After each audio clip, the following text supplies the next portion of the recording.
Ok, lo que tenemos aquí es un motor Johnson 150 V6 del año 1999.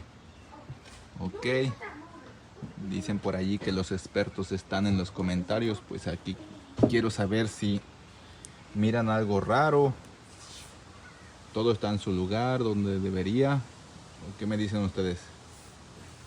Porque en el agua corre perfectamente, o nada, o no sé cómo se diga, pero funciona bien en el agua.